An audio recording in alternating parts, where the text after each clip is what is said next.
I've actually come for a run outside, admittedly in the remotest bit of my town I could find this week, but I'm outside. I feel a bit more confident running in the daylight. I've been running a bit on the treadmill, getting my running chops up together a little bit, but I thought today was the day, and I've come right by the motorway. This is the old railway track that used to run out of Clevedon to Yatton, so I'll come for a run along here because no one comes along here because it stops there. So it's about 2.5k to that gate and about 2.5k back, so I just thought I'd take a little bit of recovery and catch you guys up. So this week's video is going to do this at the end of each month, talk about how my training's gone that month rather than do it on a weekly basis, because I think that's a bit boring really. And this month's been hugely successful, I've got to say. I'm going to go through, it's really muddy. I've been slipping and sliding all the way along here, so I'm quite grateful to walk back a little bit. It's been a really successful January, and I'll go through why it's been successful, why I feel so positive, and why I've enjoyed this month so much in a bit more detail to begin with, and then going to talk a bit more about the testing that I'm going to do at Bath University at the start of February, looking at the video that I'll link to here. This idea of fat max and this point, honestly I can barely walk along here let alone run. The idea of fat max and the optimum point of low interval, low intensity training to burn as much fat as I possibly can. And I'm going to look at that in two ways. I'm going to look at it, sheep. It is lovely around here. It's just a shame about the motorway being there. Very peaceful otherwise. So yeah, I'm gonna do two things before I go to the lab. I'm gonna do a guesstimate. I'm gonna do it on gut feeling. Guess what my running heart rate and what my cycling heart rate should be for this fat max point. So I'm going to make a total prediction on that, just a total estimate, and then I'm going to see if I can find a way of predicting it using some testing on the treadmill and on the turbo trainer. Do a couple of tests to see if I can estimate it using that, and then see how close I am. So that's the plan for this week's video.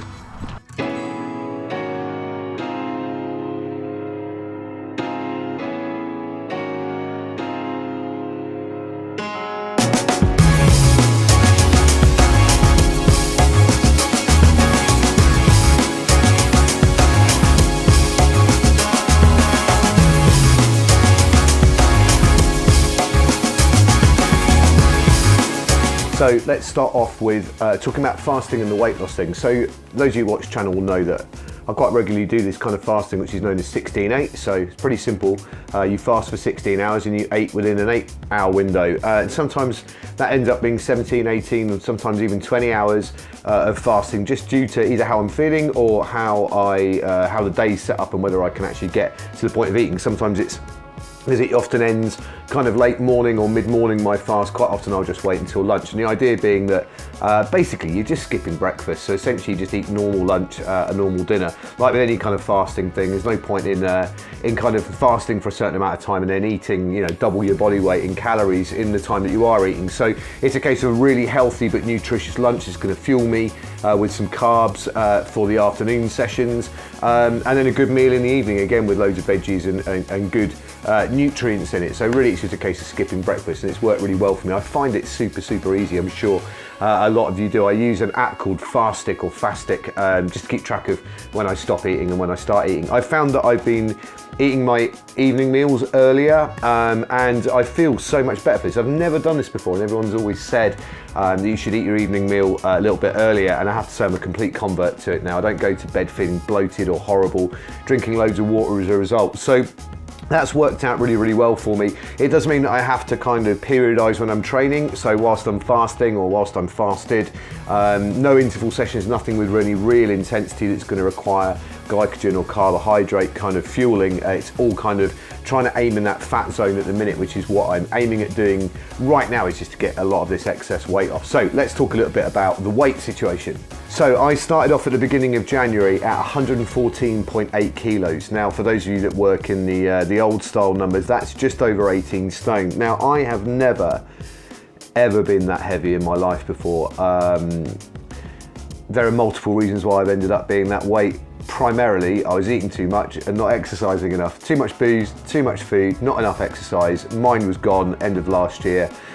So really the fasting's helped out with the training stuff. So I've gone from 114.8 kilos or 18 stone, just creeping into 18 stone, to now the very end of January, 108.4 kilos, which is just over 17 stone. So I've dropped almost exactly a stone in the last, whatever it is, 31 days. Now, that is quite a lot to lose in a fairly short period of time, but if I'm honest with you, an awful lot of that is easy to lose at the very beginning. It's going to tail off a little bit.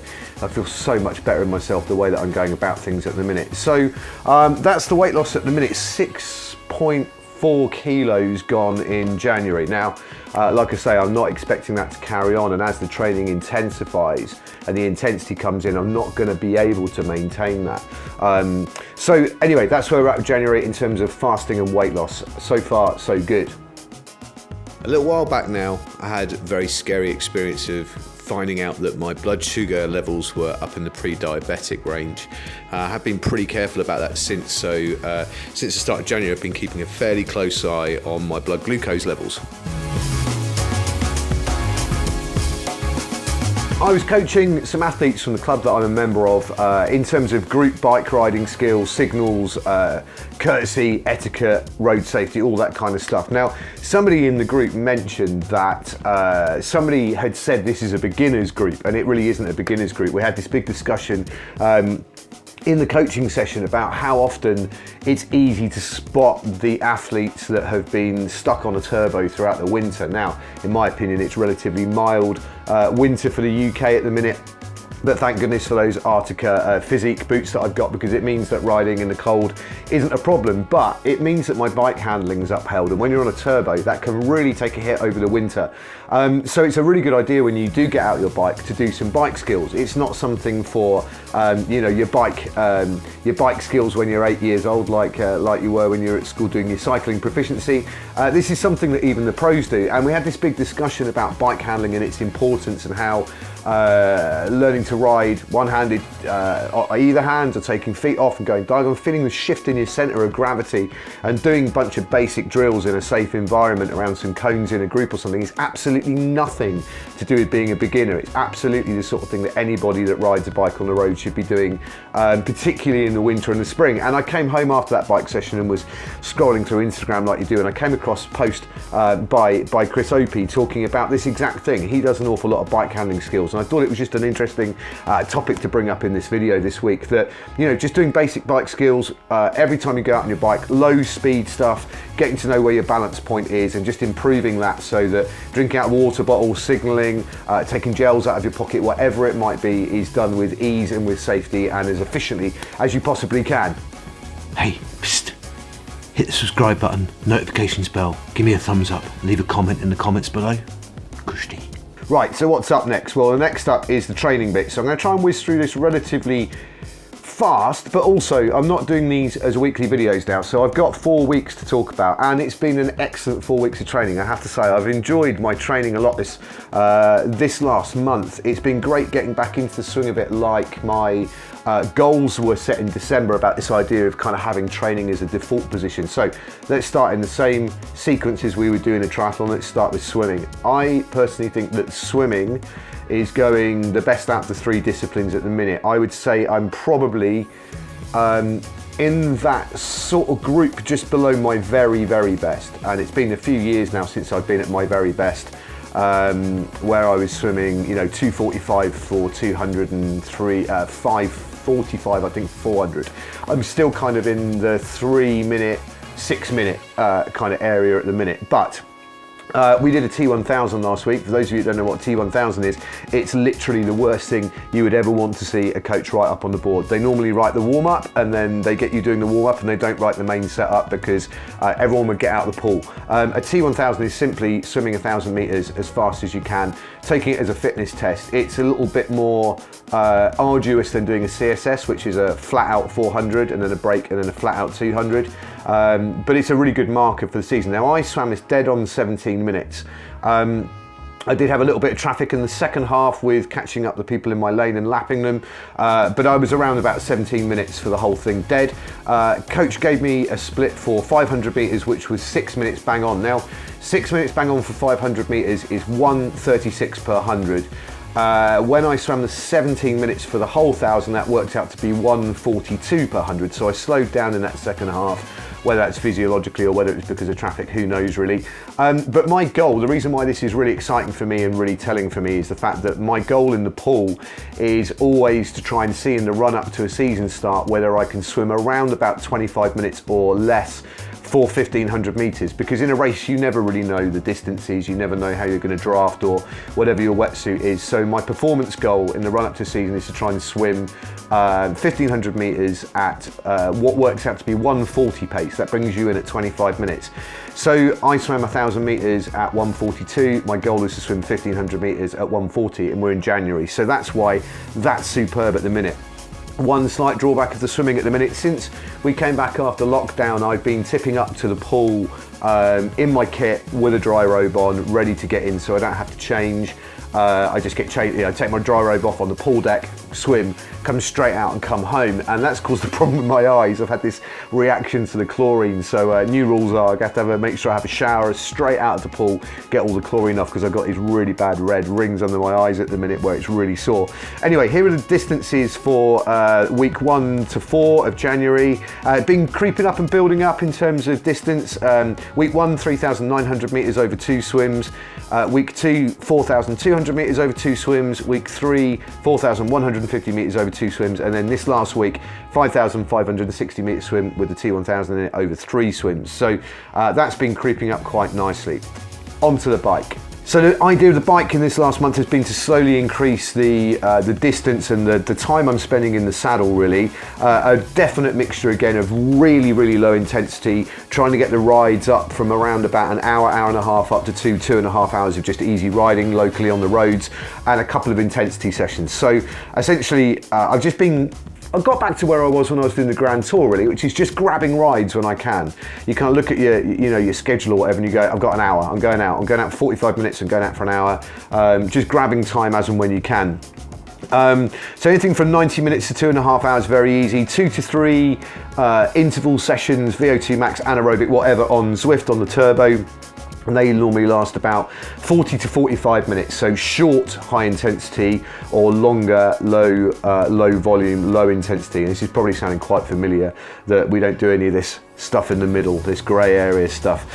So times and distances for week 1, nice easy week to start with, 60 kilometers with 2 hours and 25 minutes. Week 2 was 146 kilometers, so bumping that up, 6 hours and 25 minutes. Week 3 was 148 kilometers with 6 hours and 13 minutes. And then this week just gone, 151 kilometers, 6 hours, 42 minutes. So that will slowly over February start to creep up nearer that 200k mark, getting up to kind of around about 8 hours in the saddle. So that'll be great for February. Running's probably the weakest out of all the 3 disciplines. It is getting better for sure. I ran this morning, I did a nice, simple, easy, kind of just under 6k. Didn't look at my watch, was covered up by my sleeve, and just cruised it around very low intensity, but I absolutely enjoyed every step. It felt like the first time in a long time, if I'm honest with you, that I felt confidence running outside, because I had this real confidence boost about the way I look when I'm running. When you're 18 stone or 17 stone, it's not the prettiest of things, is it? You're not a 11 stone racing snake kind of gliding along like a gazelle. You're kind of like lolloping along like Dumbo. but I've enjoyed the running. So this is the distances for and times for what I've been running. So week 1 of January, 11 kilometers, hour and 24 minutes. 14 kilometers in week 2, hour and 46 minutes. Less a week in week 3, 8 kilometers, just a simple hour of running. And then week 4, 14 kilometers, an hour and 34. Now, those runs have mainly comprised of being very low intensity, very slow runs, keeping the heart rate down, using them as fat burners really, but a couple of little bits of intensity when I've coached on a Tuesday night or a Thursday night, I mean. I've been doing a couple of little intervals or a couple of little reps, but predominantly keeping that low. So the goal for next month in February is just to introduce probably one slight interval session just to try and get that speed in there as the weight comes off.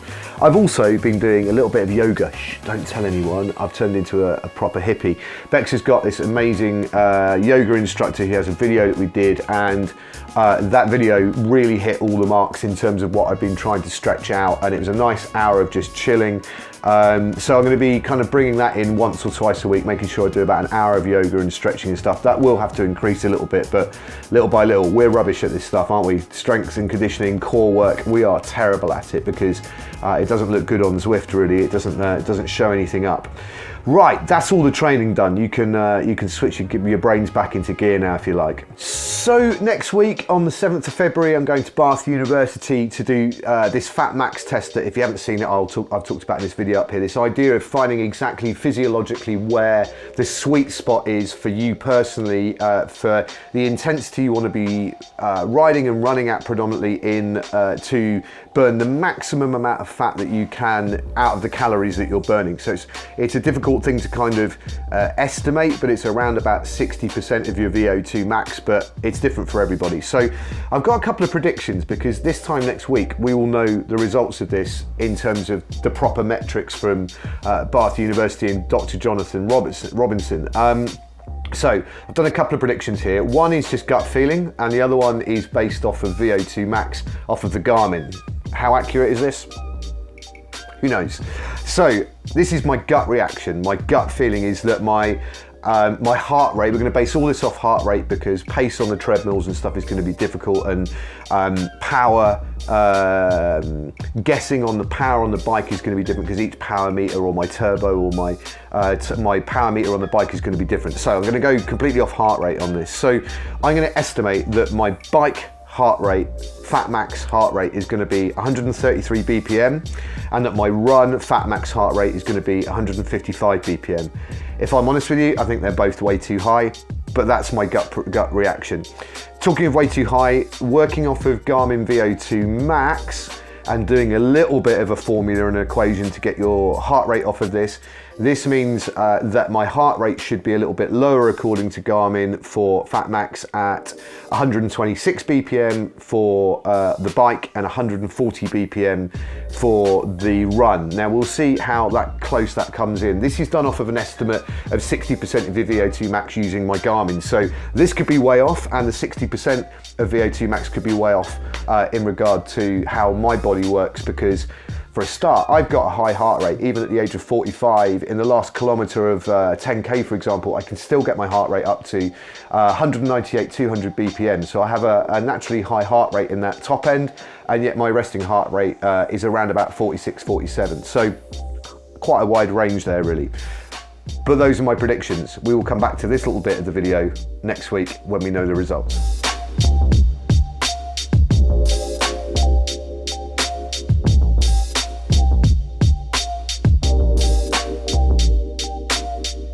So wrapping it up a little bit, just the idea going into the start of February, is I think I'm going to have to take, I'm waiting for Dr. Robinson to get back to me and tell me whether I need to do a bit of a rest week, but I am going to have a bit of a rest week at the start of February, just back it all off a little bit, reduce the intensity and the volume just a little bit, just to kind of let the body recover from what it's been doing, continue with the fasting. And then when I do step it up for the rest of February, we're just going to increase the mileage a little bit, 10% more over the next couple of weeks, and just increase that volume.